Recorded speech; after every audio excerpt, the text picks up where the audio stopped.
So when you transitioned into a finance manager role, did you have salespeople doing that to you as well? Tell me a little bit about that. Learning how to talk to my salesman, be part of it, and not have a barrier up between us.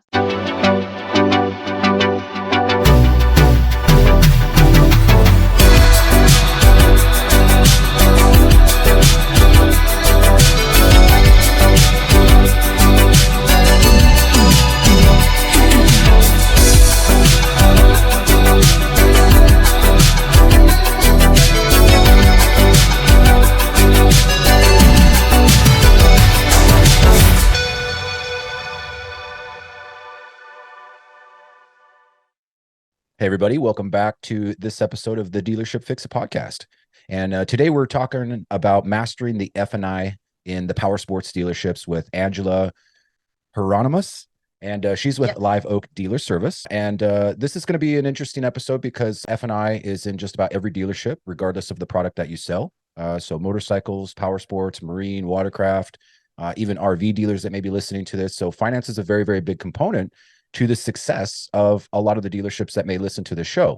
So I thought it would be good to bring on Angela here to kind of talk a little bit about her experience and where the finance and insurance department is in this industry right now, where they're currently at, whether they're doing good, whether they're doing not so good. She does provide a lot of services as well, but let's kind of get into it. So thanks for joining us, Angela. Yeah, thanks for having me. I appreciate being here. Yeah, appreciate it. So the way that I always like to start out these episodes is just kind of tell us a little bit about yourself, more or less give us almost a resume. Some of the experience that you've had in the industry and some of the positions that you've also had. So back in 2004, I believe it was, so rolling into 20 years now, a gentleman named Scott Westfall at Thompson Motorsports in Terre Haute, Indiana, gave me my start. I started out as a salesman on the floor and learned real quick that you had to hustle more.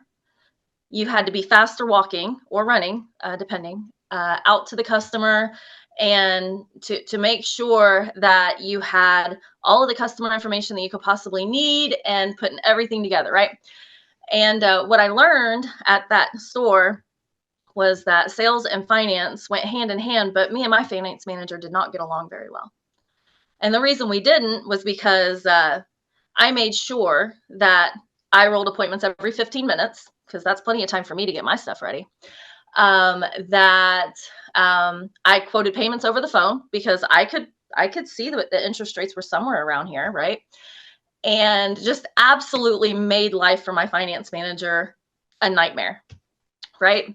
So a couple years later, I ended up moving to Little Rock, Arkansas, and working at Richard's Honda Yamaha. The finance manager position opened up, and I kind of, skirted my way right on in there. And oh my goodness, what a change, right? So at Thompson's Motorsports, they sent me to sales training, and we made sure that, I had all of these objections I could cover in sales. But when you're in finance, there's nothing in front of you to sell anymore other than a menu, right? So you go from having this tangible motorcycle or tangible ATV that you can touch and feel and see to talking to people about something that might happen later, right? You can't see an extended service contract because you don't use it unless something goes wrong. Again, you can't see a gap contract because you don't need it unless something's wrong. So all of these products that I had, these intangibles, I didn't know how to sell it. Then I had this guy walk in one day, and he was one of my reps. And he's like, "Hey, what's your penetration rate?" And I'm like, "My what? Who are you? what are we talking about here?" Right? I had no idea what I was doing. So fortunately, that dealership sent me to many trainings, right? And I was able to learn a lot about the finance world. Once we relocated to Kentucky, I set up a couple of F&I departments, most recently at MLS Powersports with Mark and Trish Smith, wonderful people. And then kind of went into a corporate role, right? So I was with Yamaha and their financial services department for the last 5 years, and in two different roles. One as a financial product sales manager, and then took a promotion as a dealer development manager, which I was in charge of signing on new dealers, getting them producing in our with our programs that we had at Yamaha at the time. And then Court Johansson reached out with Live Oak Dealer Service. And he's like, hey, we've worked together in the past. I want to work with you again. Why don't we be partners? Yeah, let's do that. Yeah. If one brain's good, two brains are great. And so that's kind of where we're at. And so in 2023, I quit the corporate world and went back into this full time and offering the best products we can find and training to the best of our abilities. Awesome. Well, definitely a long and very amazing career. I mean, you mentioned a couple of dealerships there that you kind of started out with, both at Thompson's and MLS. These are multi-line, pretty large dealers, right? Doing some very big volume, right? Yep. So I guess what I'm trying to say is, what made you shift more or less from working at the dealership and then going into Yamaha? Was it just an opportunity, or did you want to get some manufacturer experience? I think that growing up in the power sports world, when my career was early, I watched these reps walk in and it was like, oh my gosh, we rolled out the red carpet when we knew they were walking in, right? So if that Sure. rep walked in, we made sure all the hang tags were perfect, the bikes were on toe, toeing the line. And I was like, wow. And then one of my friends at another dealership got scooped up by a OEM, and it's like, wow. And I wanted to do that. I thought that was the next step in my career. And it was for me. And I love the experience. But it wasn't, and I enjoyed, like I said, I enjoyed the experience of it. But private sector is more for me. For a power sports dealer, there are a lot of moving parts that have a direct impact on your income. That's why Moto Hunt Premium was developed. Designed specifically for dealers, Moto Hunt Premium allows you to quickly and easily manage your inventory. With streamlined pricing data from competitive dealership listings, JD Power Pricing Guide, and National Powersport Auction wholesale prices, Moto Hunt Premium also automatically identifies potential issues with your online listings to help you move your aging inventory and maximize your gross profits. Contact us today to take a test ride of the all-new Moto Hunt Premium and see how we can help your business grow and sell more inventory.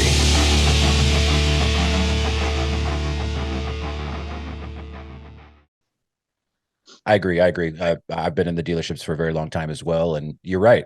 When somebody from, the OEM, a dealer rep, a sales director of some sort, or even the marketing people, it was always a big deal. And we always, had meetings and we would focus on them.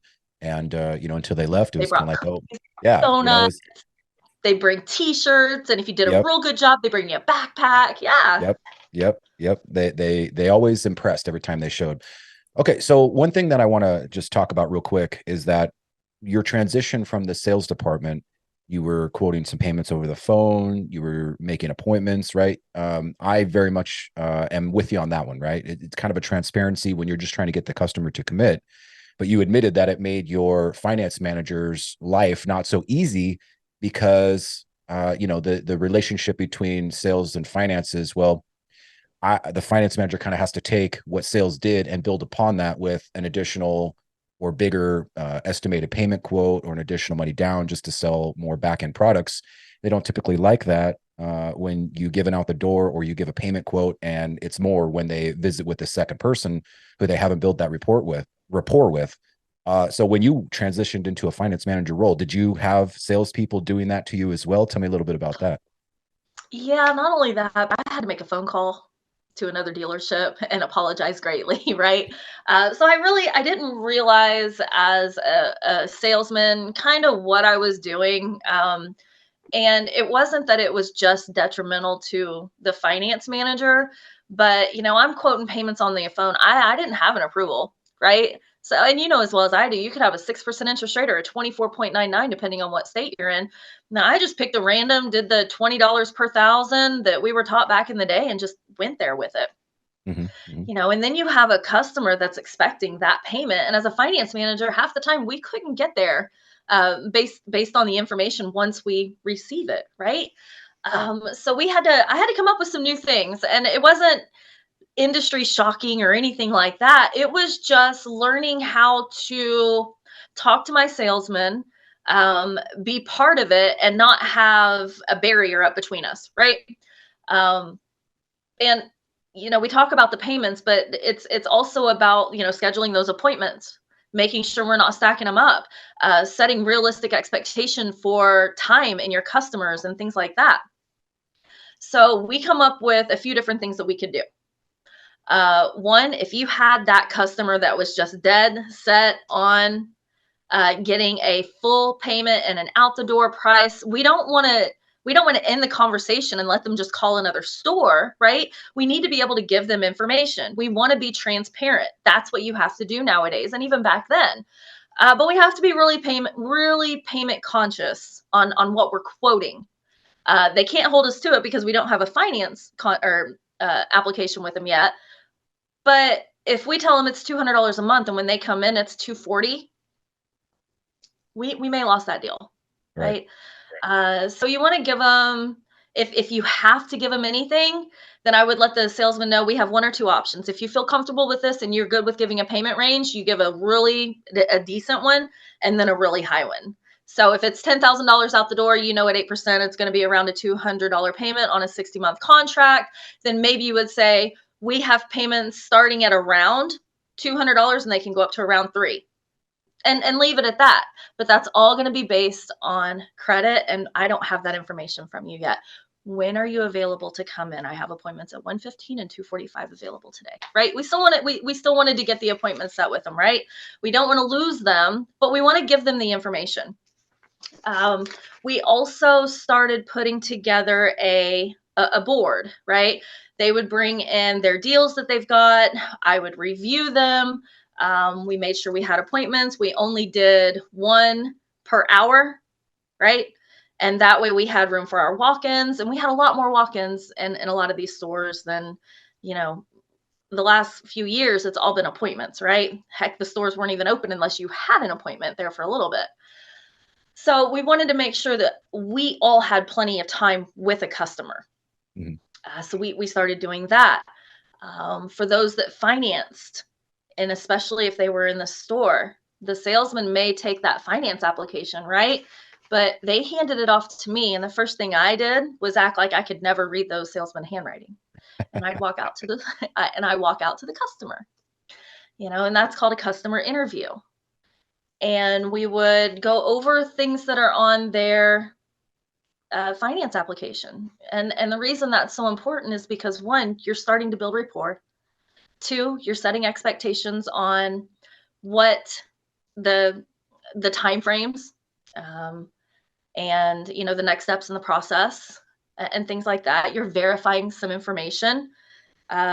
Things like, hey, I see here that your biweekly income is X.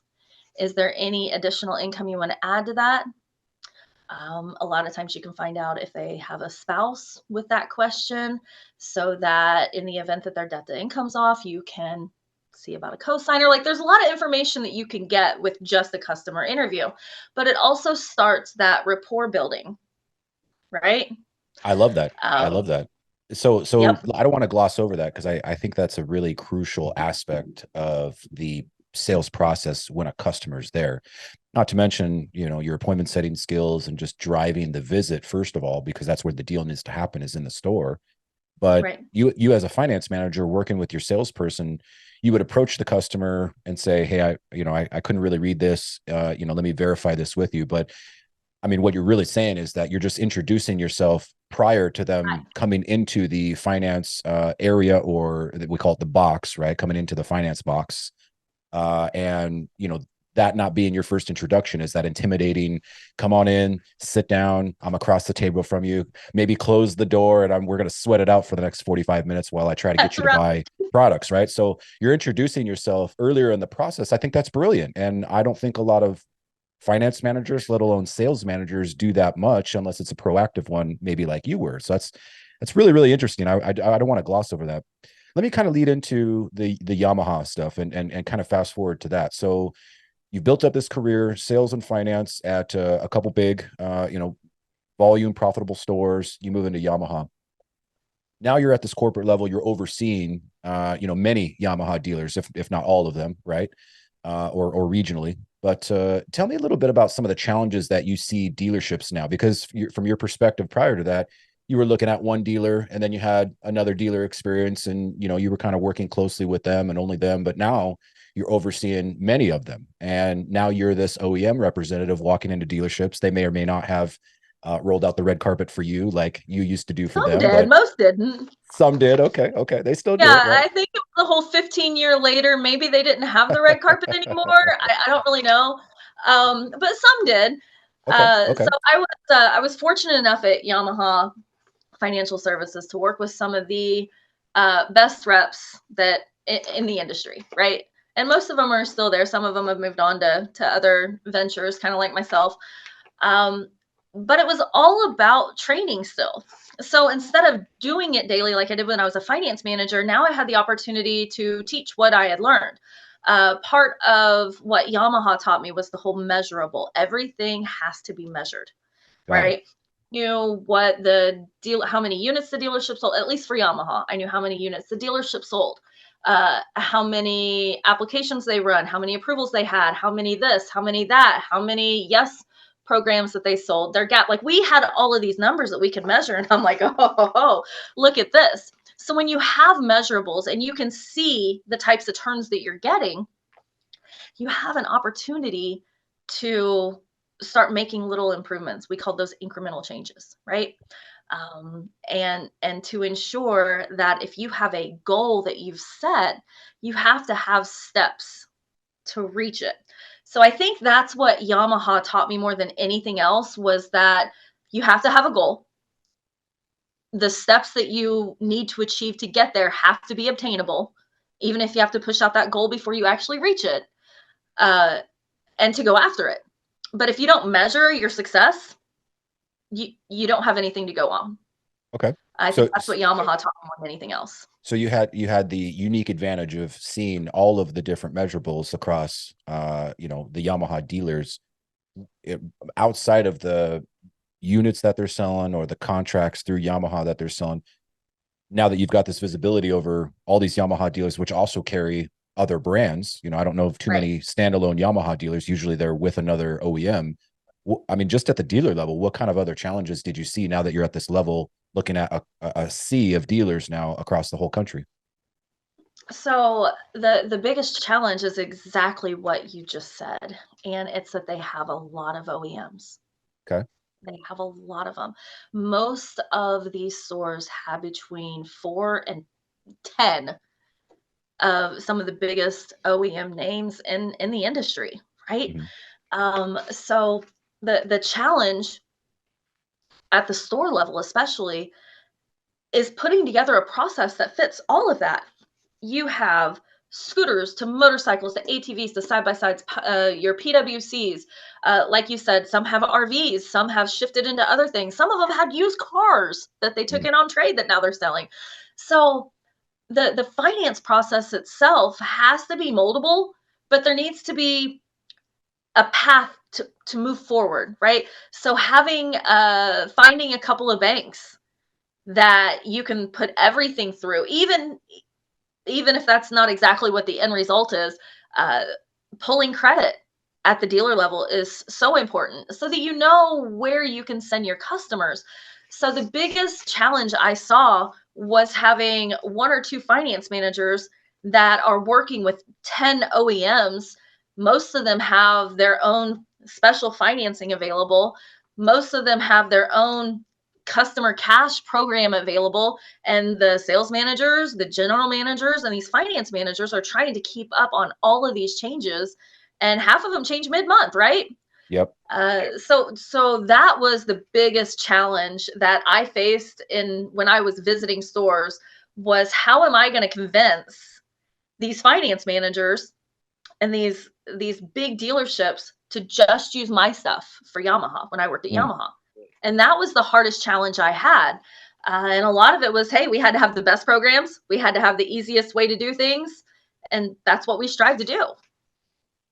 That's interesting that you bring that up, because that is a huge problem for a lot of the app submission people or finance managers that submit the apps is, which bank do I send it to? And if it's a new vehicle, there's likely a component of that OEM's preferred bank, Synchrony, Sheffield, Yamaha Financial, Exactly. Honda Financial. I mean, Harley-Davidson has their own, and it just, the list goes on and on. So how do you stay kind of organized in the best scenario of where I can send this particular customer on this particular bike, and also have something in the back of your mind that if I don't get the deal approved here, or if there's just too heavy of a stipulation, do I have a backup vehicle that I can send to this other bank or situation? I mean, what's your opinion on just kind of staying organized and having a battle plan on every app that you submit? Honestly, it's having a CRM that you can manage, that you can communicate with your banks with, that they can communicate back with you, and being the expert in that field at your store. I had specific banks that I loved to deal with. There's a lot of different aspects that you have to take into consideration when you're sending a finance application to a bank. As a finance manager, you have an obligation to make sure that you give the best interest rate that you can possibly give to the customer, but you also have an obligation to have the best uh, the best intentions for the dealership as well, right? Right. So there's a lot that goes with it. Your number one responsibility as a finance manager is to cover the dealer's assets, right? You got to make sure that you're doing everything by the book, compliant. There's so many aspects to it. So what I did personally, I used a big named where all my banks were right there. And if I needed to, I could shotgun an application to all of them. I didn't like doing that personally. I preferred to pull credit, and I could see where my levels were, right? And based on the information that I had on that credit report, I knew where to send that particular customer. Because again, as a finance manager, I was the expert on those banks. I knew exactly how to maximize every single approval that I could get. So let's say I had a customer that was financing 125%, and that's with down payment because they went big on the accessories, right? I had a couple of banks that I knew did 125 or 130 plus back end. So I knew exactly what I could get. And if I could bump a point, that would throw me into a 5 or 6% reserve. So now I have the opportunity to earn reserve. I have, back end money allowed for my extended service contracts, my gaps, anything else that I was going to offer on my menu, because you got to be able to have the money to be able to sell it.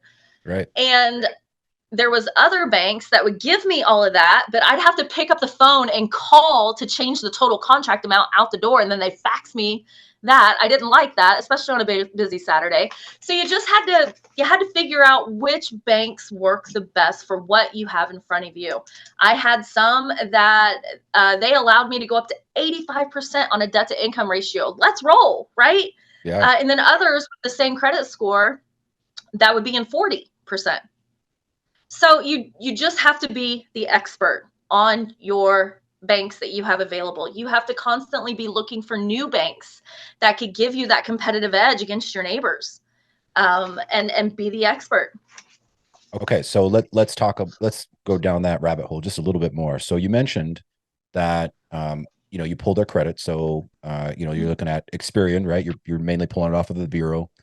What things are you looking for on a customer's credit report that would make you decide I got to send it here or I got to send it over here? Well, I look at a few different things. I look at the address to see if the address that was submitted on the application is what is on the credit report, because that can issue a red flag, right? Okay. I look at, and if that is the case, then I know that I'm going to need a stipulation to clear, which is going to be proof of address. I look at the credit score, because some of the banks that I used had specific credit scores that they go by. And if they weren't inside of these ranges, then they weren't going to get approved.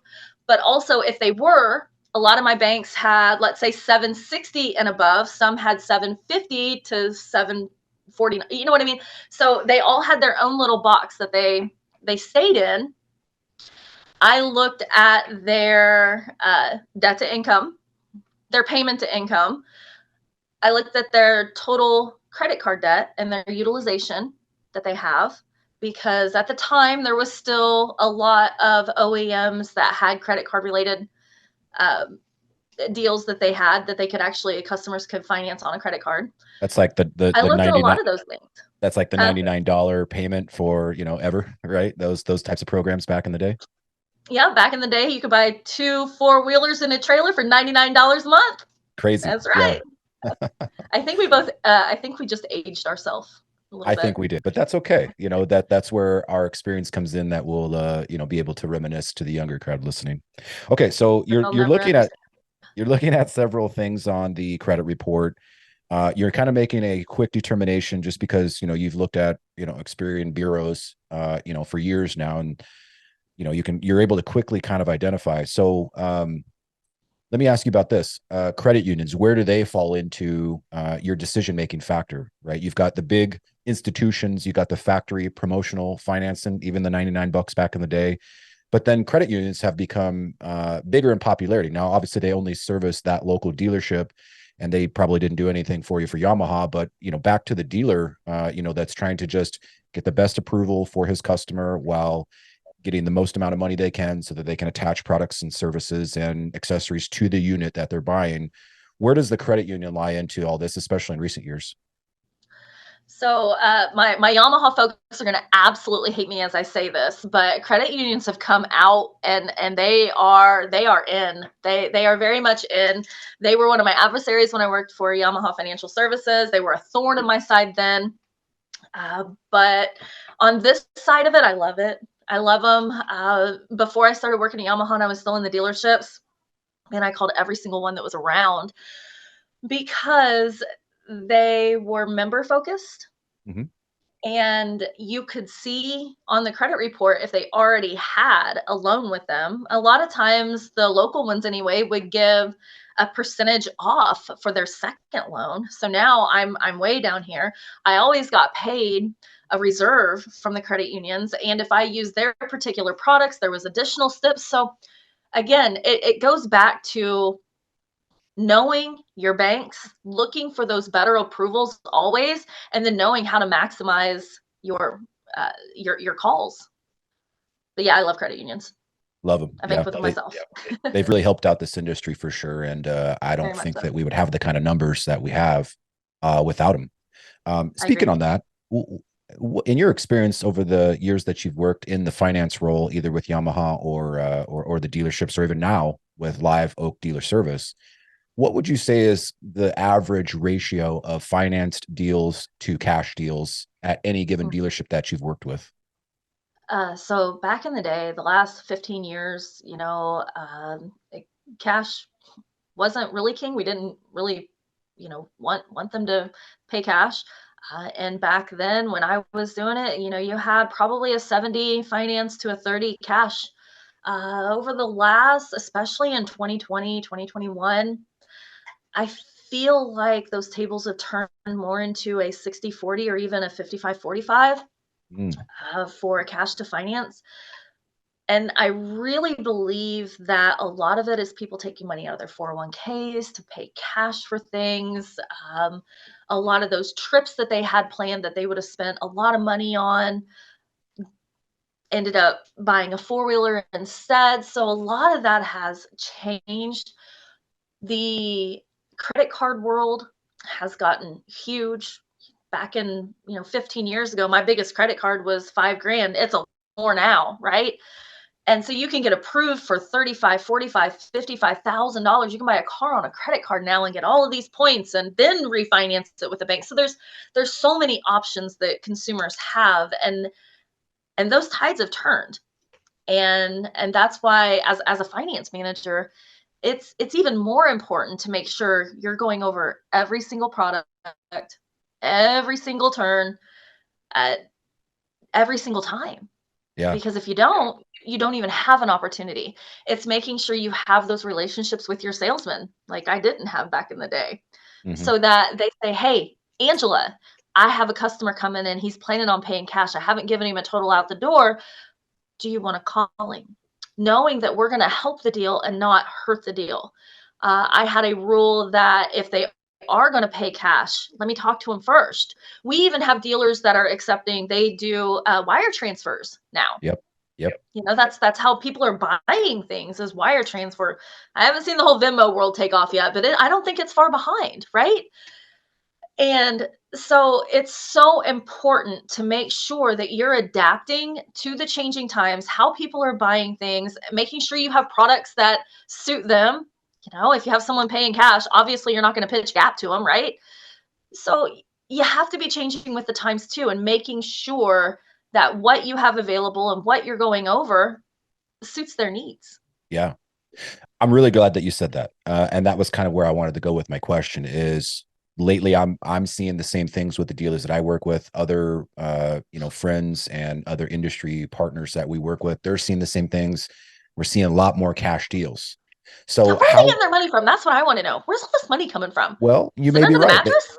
You may be right. They may be taking it out of investments, which personally, I do not think that's a very smart idea, to rob your retirement to pay for a toy now. That's why we have financing, but for whatever reason, they find this stash of cash and that's how they choose to pay for it, which, again, if the customer chooses to trend towards that way, we can't fight them. We kind of have to roll with them, because we're just going to turn them off if we make it more difficult for them to buy our product in the first place, But whichever way they choose to pay for it.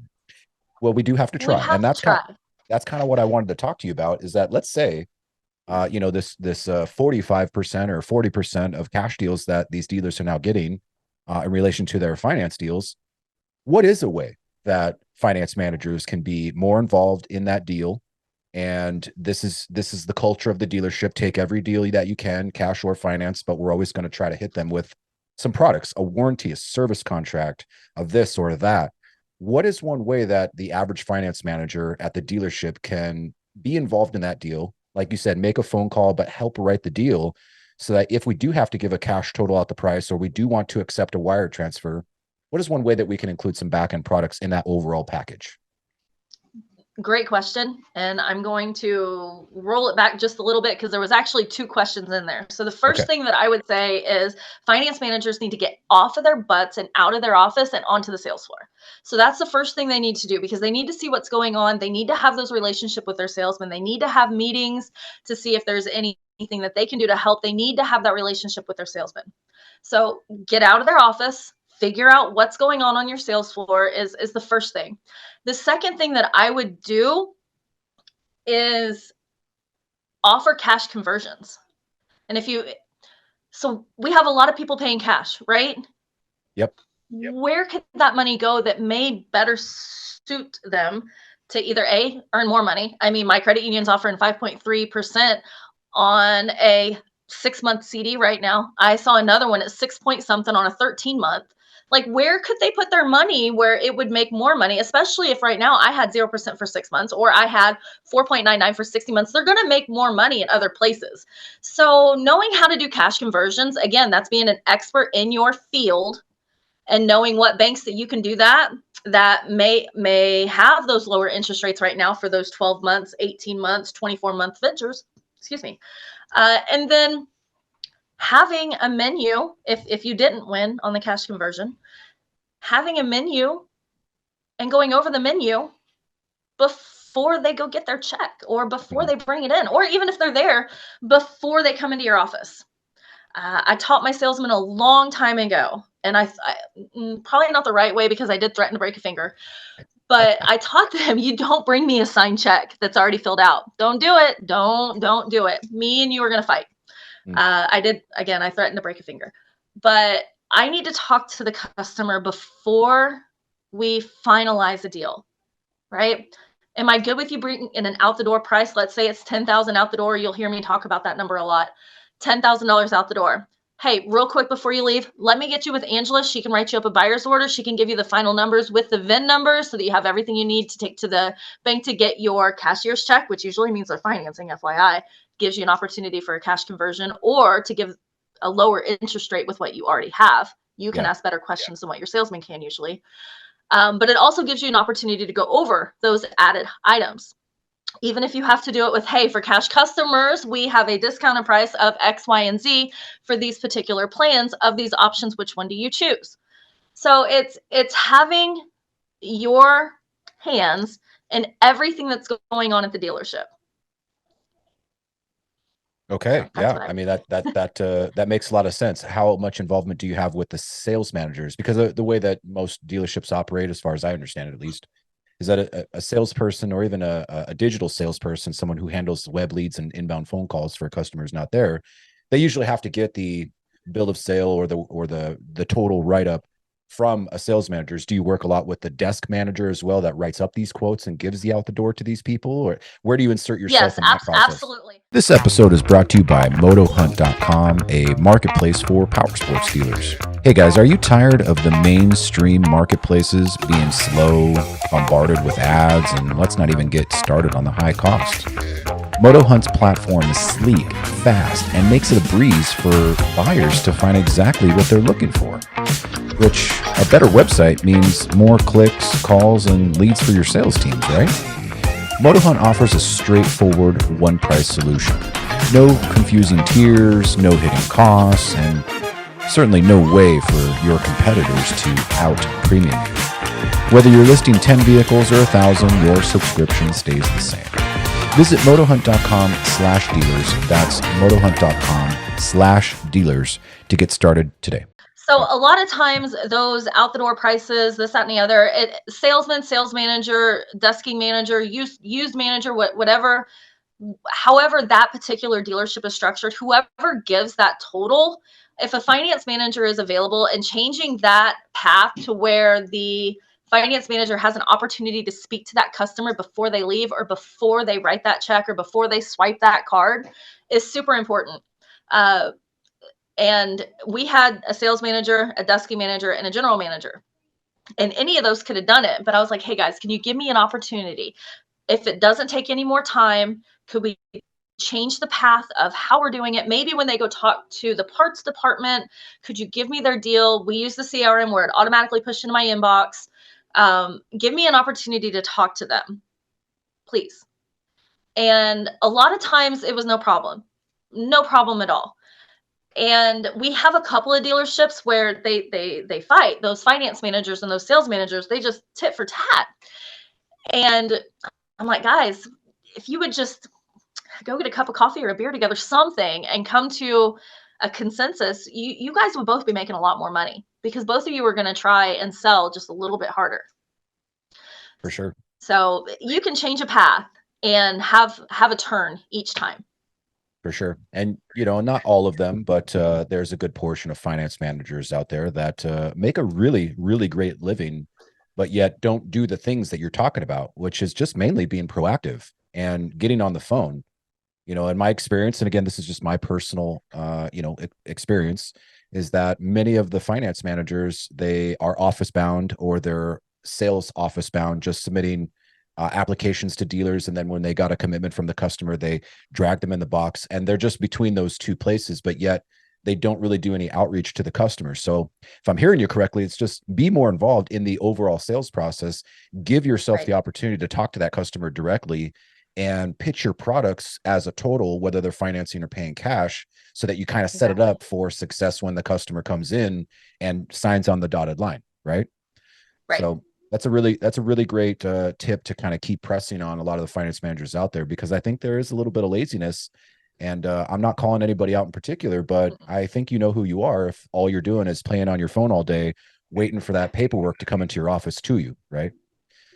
I agree. And, one of the cool things about what I have going on now and what we're able to do now is we have some that are brand new finance managers. The nephew of the owner that got in trouble and now he needed somewhere to go, so he's a finance manager, right? I'm like, okay, cool, watch what I can do. And we're starting from the very beginning basics. I have other stores and a 5-store group, and their finance managers, man, I got one that's rocking and rolling, that's been there 3 months, and I've got others that have been there for a minute and just good, right? Just good. And then I have one that I meet with almost weekly. Man, he challenges me. And I mean, he challenges me hard. And he's one of those that's still able to sit in his office all day long, but he's constantly working. I don't think he owns I think he's still got a flip phone.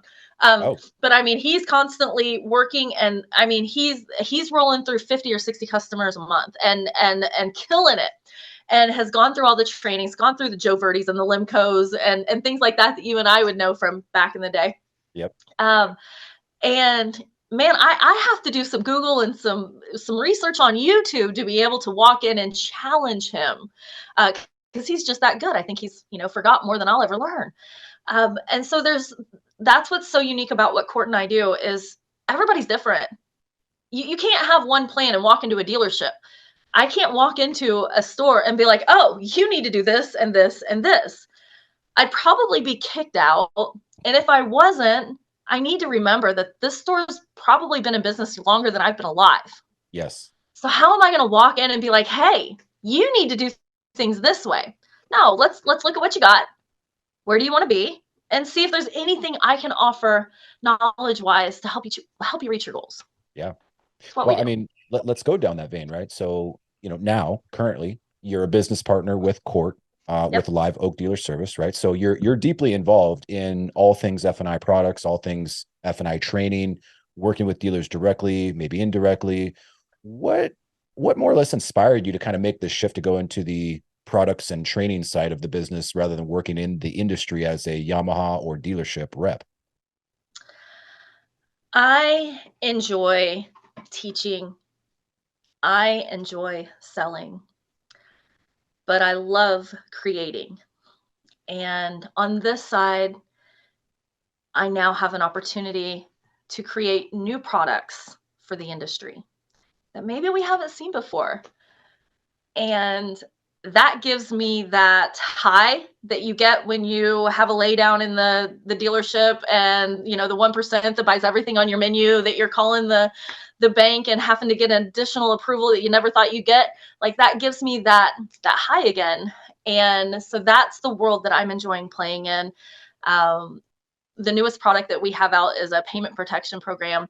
It launched 6 months ago. We're launching it nationwide at AIM Expo next month. Come see us. We're with the Tougher Tech group. We'll be there the 6th through the 8th, and I'll tell you all about it. Get you signed up, get you rocking and rolling with it. But basically, if a customer's unit is in the shop, we're going to reimburse them the payment the whole time it's there. Oh, okay. So that's the new product that's out. It's only for Powersports right now. So that was the biggest complaint when I was in dealerships as a rep, was I'm making payments on something and I can't even ride it. Well, at least I can give you back your money for your inconvenience. Wow. So just one more thing. So now if they bought the the VSC, then at least their unit's being taken care of, and they don't have anything out of pocket for the repair. But now we're going to pay them their payment while it's there. Okay, so let me break that down, because this is the first time I'm hearing about this. So a payment protection program for service vehicles bought at that dealership. Let's say I buy a Yamaha side by side, or I'm just using Yamaha, but Polaris. It doesn't really matter, right? And something happens, and warrantable or not warrantable? Does it matter with your payment protection? Doesn't matter. Okay, it doesn't matter. The only thing that is not covered, it has to be a serviceable event. And what that is I'm not covering your oil changes and things like that for when it's in there for that. Not right. So it doesn't cover maintenance, right? But the payment protection program, when you sell it to a customer, the benefit that they get is that, let's say I bring in my Polaris RZR for service, and it's because something broke, right? It's an off-road vehicle. Shit happens. It wasn't due to damage. It was covered by the factory for whatever reason, right? But the parts take 3 months to get. You're saying that with your product, they'll somehow pay for that payment or reimburse me something for the 2 or 3 month time span that it takes for the service department to fix my vehicle? Yeah, you hit the nail right on top of the head. So let's say that little bitty piece that you need is on back order. While it's there, we're going to reimburse you your payment. You still have to make your payments. Like, I'm not going to call your bank and make your payments for you. Okay, we're not doing that. But you make your payments, and you be like, hey, Angela, it's still there. So yes, that's exactly what it is. That's interesting. I see 1 and 2 star reviews all the time for that alone, right? Hey, it took 3 months, it took 4 months, or this shop didn't work on my vehicle for, weeks, right? And they're pissed. Right. I would be if I bought something Yep. and then during my ownership, especially during my finance ownership, I couldn't use it, especially in season, right? It's like high time to ride, and That would be that, even worse. that Yeah, would be but even that's worse. exactly what it is. But it We happens. reimburse the customer's payment while it's in the shop. Another thing that we made sure that we went through was, let's say the customer paid his machine off, paid it off early. Our program is in effect for 5 years, right? So if you paid it off, there's still a benefit that's paid out. We figure it off of a specific amount, and there's still going to be a payout. If your unit is there for more than 10 days, we're going to reimburse you the payment. Wow. Okay. So So I'm going you to can push do it back. for cash customers as well as financed customers. I'm going to push back on you just a little bit because this is a new product, so I'm curious, right? But okay, Absolutely. let's say I am the customer. I'm sitting in the F&I box with you. You're my finance manager. We have a good rapport, and then you slip out your menu and you go, "Here's this thing." In my mind, initially, I'm going, "Well, wait a minute. I'm buying a brand new vehicle. Is this vehicle not quality?" And I'm starting to question, is this not a good purchase? Am I buying a not quality product? Polaris, Yamaha, it doesn't matter. I start to question the vehicle itself because now you're selling me on a service of if and when it does break and how long that service is going to take. And that is one of the biggest questions and things that we go over on all of this. And we started this conversation at the very beginning. Remember, we were talking about intangibles. Yep. Now you're talking to me about a vehicle service contract. This thing has a 6-month warranty. Why do I need to buy a 4-year contract? Are you saying at 6 months and one day this thing's going to break? Exactly. Oh my goodness. Why do I need a battery contract? Are you saying that my battery is going to go bad like every year for the rest of my life? Why are you telling me that I can get a new one every year for the rest of my, as long as I own it? Oh my goodness. You're telling me that I'm going to have a whole bunch of flat tires. You have it's thefts on here too. Am I in a bad neighborhood now? Right. Like, Is it easy I to think steal? exactly. All of these things kind of go hand in hand. Okay. What's cool about the menu is that all of the things that we just talked about was something that took care of the unit. This takes care of the payment if something happens. Okay. So all of those things are intangible, and I just think they all go hand in hand. But if I was a finance manager, this would sit probably right underneath my vehicle service contract and before gap, which is how I would do things. The vehicle service contract would cover you for an additional 48 months in the event that we had a failure. Zero deductible. The next item is if you do have a failure, your payment would be reimbursed. So that's probably how I would go over the menu with it so Okay. that I didn't scare a customer, because we don't want to do that. That makes a lot of sense. And so let's kind of go into that. So in your experience, the best way to pitch or the best products to pitch, what are your top, let's say top 3 products that you would pitch any customer, regardless of the brand, new or used, that are the most profitable, but yet valuable to the customer buying them? Ooh, see, you hit 2 different nails. So valuable, look, I'm a VSC all the way. I think that creates value a lot of the times, but that also creates a lot of times the biggest profitability for the store when it comes to per product, per copy. Okay. Especially as you know, the higher the cost, the higher the profit. So the per dollar per copy is going to be a lot higher. But if you were like me and just went into like percentages more than anything, I wanted my penetration for my products to be above 100%. So if I sold 15 units in the last week, then I need at least 15 products that I've sold. I might have 3 on one product, 2 on another product, and 5 on another one, but by golly, I want 100%. That was my own personal goal. When you have those type of goals, then those per copies will change based on how easy it is to sell. So I love the payment protection program because it has a lower cost point, dealer cost, than most every single VSC out there. I love my battery program that we have. I love it because That with we have a key protection with it. So those two, even together, is lower than almost every VSC that we have, right? So I can usually get two products that really benefit the customer, especially when some of our OEMs come out with a year warranty or throw a promo out there. You know, some of our manufacturers are really great about doing that, even though we hate it as finance managers. So when they throw a 2-year warranty on something, well, now I've got 3 years on something, and I haven't even pitched an extended service contract yet. Those other products are going to be on the front of my menu. Okay.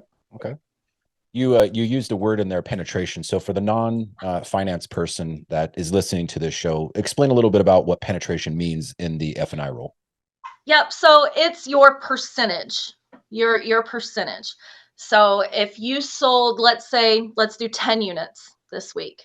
Okay. And you sold 5 products, then you would have a 50% penetration. You sold 5 products on that 10 unit week. So your product penetration is 50%. That same penetration word can go into finance as well. So we talked about it earlier, where we've seen a shift in finance penetration, the cash versus finance. So that would be like a 60-40 split on cash penetration versus finance penetration. So that's how I use the word anyway. That's how I understand it as well. What about contribution? Use it in a different word. So way. Contribution would be a percentage of profit to the overall deal, is the ways that I've seen that term used. So a gross product, like you have a front end profit and you have a back end profit. Do you track a per unit profit on every we deal? call those per copies. Per copy, okay. Yep. So we do track a per copy, and then we have an overall profitability. You know, when you take your overall, I guess it would be contribution. Yeah. You take your overall number and divide it into your contracts and or deals that you've sold. Yes. Right. Now, do you standardize some of these averages and say, hey, we're going to do some training. They may have a good or bad per copy, but are you looking for a certain baseline for, say, a multi-line store or Harley-Davidson store? No, and I hate to say that, but no, I really don't. And it goes back to the beginning, where every store is different. Every owner and management style is different. Some things are more important than others. Some people are maxed out on this particular product, or they say this is more important. They don't have a job if they get below 1,000 per copy. And they don't care two hoots about 90% of the program. Maybe they're in reinsurance, so they're only selling products that are in reinsurance, and the other products don't matter. So there's a lot of different avenues that stores have. And yeah, no two stores are the same anymore, for sure. Okay. Makes a lot of sense. Okay, well, we're kind of getting close to the end here, but just a couple more questions for you. So with your experience with Live Oak Dealer Service, just in general, what other types of challenges are you seeing a lot of these finance managers face now? I mean, the obvious one would be higher interest rates for, most of last year, 2023. Right. Hopefully those start coming down with the Fed rate cuts and whatnot. But, a lot of these finance managers are actually having to grind and hustle to try to get the customer to say yes on not only back-end products, but, a 10% interest rate. And that's the best that they can get on a brand new vehicle. What other types of challenges besides just the economy and the interest rates are these guys facing now? Honestly, a surge in inventory again too. So we're seeing a surge in some inventory. So I have a feeling that finance managers are going to have to start battling some additional challenges, and where you have those 7 to 10% interest rates at your normal banks.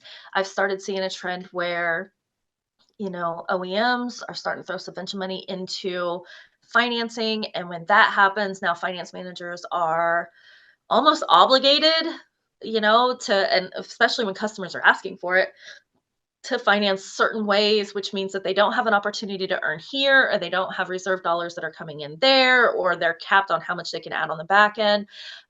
So I feel like that surge in inventory and watching the OEMs start throwing some dollars in different ways towards that will create additional challenges for finance managers. Yeah. Makes sense. It's a tough, industry right now, has been for most of this year, coming right off of the highs of a few years there, where it's just Yeah, wasn't that everybody. amazing? I mean, It it was was amazing. crazy. It was just absolutely crazy. I hope a lot of people socked away a lot of that money that they made in the last couple of Right. years, because it Yeah, might turn tough. I mean, I'm generally optimistic about I this am too. industry as a whole, but 2024, it's looking like it's going to be a normalization, and I think a lot of people would agree with me on that. But in terms of Well, training, right? Oh, go ahead. yeah, and I think that those inventory levels returning to pre 2020 are an indicator of it leveling out, uh, and hopefully, the salesman and finance manager, it's not order taking anymore, right? In 2020 and 2021, it was, oh, I have a great one coming in. You're going to pay this, and that's all you got. Either you give me an 820 credit score and $5,000 down today, or I'll just call the next person in line. Like, those days, I think, have passed, even though it was Yeah. amazing. Oh, amazing. I think we're going, yeah, I'm with you. We're going back to the normalization. Well, you mentioned some of the training, right? And not so much of the order taking. So let's kind of talk a little bit about this, and we'll end it shortly here. But can you share some of your insights on how you kind of tailor your training to one particular finance manager at one particular store versus another, or the style that you do? What are some things that you cover? Yeah, so a couple of the biggest things that Court and I do are back to basics, right? We need to be aware of ourselves and our surroundings. And again, that goes back to basics. Do you really want to talk financing with someone who's in a Death Leopard t-shirt and holy jeans? Not saying that they weren't one of the best fans ever. Like, I love them, but I really don't want to talk about my credit score and my banking and things like that in that atmosphere, right? So, What goes along with that? Angela, you're saying just have a professional appearance as a finance manager is a good fundamental. Absolutely. You Okay. need to look the part. You need to be aware of yourself, but you also need to be aware of your surroundings. Like, when was the last time you walked into a dealership and you walked into the finance office and they had old brochures with like 3 years of dust on them? Like, clean your office. Make sure your dust cleaned off. Make sure it's literally clean. Like, get a Clorox wipe it off, right? Yeah. Um, the chairs from the 1990s, the red ones that have the black on the front from everybody's leg, like, come on, get some new chairs. Clean your office. Get everybody else's deals off of your desk. Make sure that the customer in front of you is the only one that matters right now. And for the love of everything good, please eat the sandwich that has the onions on it. And somewhere other than your office in between deals, like, get it out. That stinks so bad. So again, it's back to basics in the very beginning. From there, we like to go into teaching some word tracks, giving them some ways to sell, especially if they're new. We give them easy things to measure. Okay. How many credit apps do you get? How many approvals did you get? What type of approvals did you get, right? So those are just as important as going over a menu. Let's look at each one of these approvals that you got. What banks did you get them approval with? Did you maximize your bank approval? Did you go through this? Did you go through that? Okay, now that we know that part, let's look at your menu. We role play back and forth with with finance managers. And that's hard to do, Yeah. It's extremely hard to video yourself while you're doing it too. And I have a 5-store group that they had to come on here and do a transition into the menu with me, because that was one thing that they were scared to do. And so just little things like that. And then you build on it, because there's not a lot of measurables. Like, what are you going to tell somebody? Hey, you've got a 15% product penetration. Okay, what steps are you going to take to improve that? Well, if you don't know what steps are out there, how are you going to take any of them? So just going over the basics with them, giving them an opportunity to go to these 2 and 3 day trainings, getting them on YouTube. Oh my goodness. Or, on here, right? Yeah. Yeah. Your podcast, that can help. That's right. That's right. Yeah. Okay, so Angela, again, just your wealth of knowledge, and I always love bringing people like you on that have just had a large amount of experience over a period of time through many different verticals within the power sports industry. Finance is a huge topic these days. Not only where it's been, and we've kind of talked about some of the old programs and what you've done in the past couple of years, and kind of we're moving into this normalization. But I guess the last question is more or less future looking. And where do you see the role of the F&I manager, the finance and insurance department in the dealership? Where do you see the products and working with the banks just kind of help us kind of understand where this is all going, and maybe some of your future outlook on what it could be 5, 10, 20 years down the road? Wow. So I think that the finance office, the financing itself, all of it is still going into a digital world. And we've already started that, right? Where customers are coming in, they're signing on an actual digital pad versus signing pieces of paper. Like we've already seen that transition, right? And I think that it's going to become more and more virtual, more uh, again, more digital. I have a dealership that has their whole menu presentation uh, as a virtual platform. So they literally have an iPad that they're handed, and the customer goes through and answers questions. And then they go to the next screen and it says, based on the information that you provided, this is the list of items that you should take advantage of. Click here or unclick and go forward. Right. So their whole menu presentation is that. And it's crazy to us.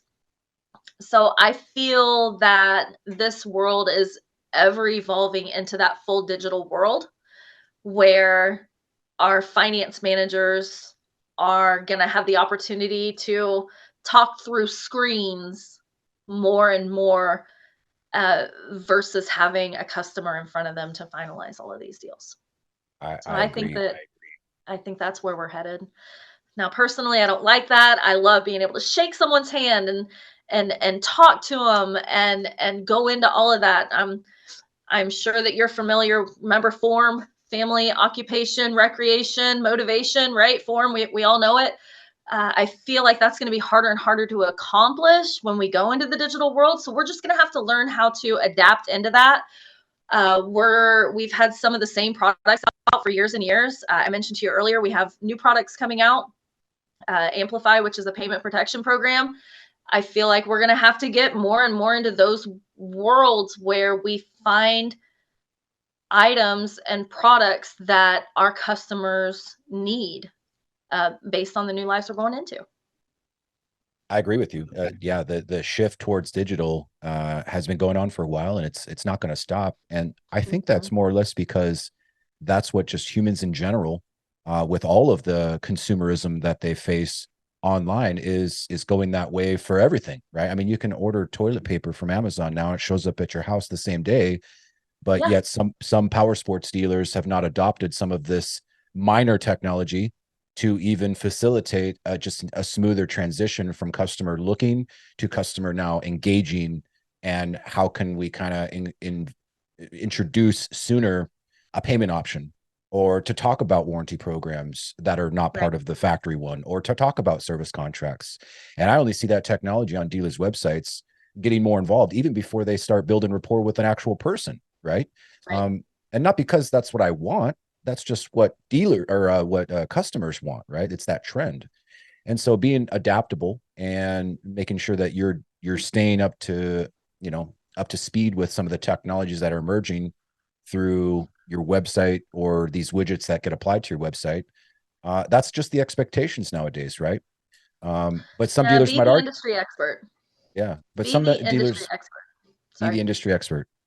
Some dealers might even, say, hey, well, that's not the way that I want to do business. I want, like you said, I have to shake everybody's hand before I give them an out the door. I have to shake everybody's hand before we disclose an approval with payments in term and rate.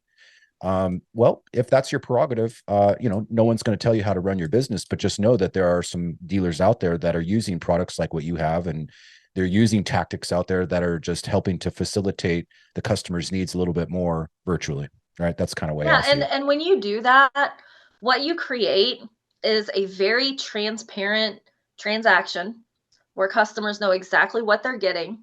when you're using that menu, whether it be an online menu or a paper menu, the customer is able to see everything that they're getting.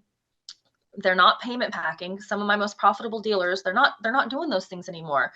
They're creating the value within each one of their products, and that product knowledge is so important. And being able to talk about the programs and able to talk about the products, selling them accordingly, letting a customer choose will do nothing but drive those CSI scores for the dealership up, up, up, but also for the OEMs that they're going to send a service, or excuse me, a survey to your customer as well. So if you are, yep, here's your out the door, here's this, which one do you choose? It's not good for anybody anymore. So always be the master in your craft, be transparent with your customer. And if you aren't comfortable doing that stuff and you want a little bit of training, maybe a couple of word tracks, man, give us a call. We'd love to help. Well, let's talk about that. So Live Oak Dealer Service is your company now. You do have dealer facing products for the back end, the F&I. You also do training. Tell us a little bit about the company and how people can get a hold of you. Yep. So Live Oak Dealer Service is owned by Court Johansson and Angela Hieronimus. Our website is liveoakdealerservice.com. You can email us, Angela or Court, at liveoakdealerservice.com. Our cell phone numbers are listed on our website. My cell phone number is 812-239-1728. Give me a call, send me a text, pigeon, don't matter. I'll be more than happy to help you out in any way I can for training or to go over any products that we have that you might not have in your store that you feel could add value to your customer base. Yeah, and it's worth just a conversation, right? So everybody listening, if you're needing a little kickstart in your F&I process, if you think you might have a underperforming F&I manager, if you yourself want to take it upon yourself to reach out because you need a little better, guidance on how to pitch a menu or to explore some different types of products that maybe you weren't exposed to at your dealership before. All these things Angela and Court can do. So I want to thank you again, Angela, for coming on.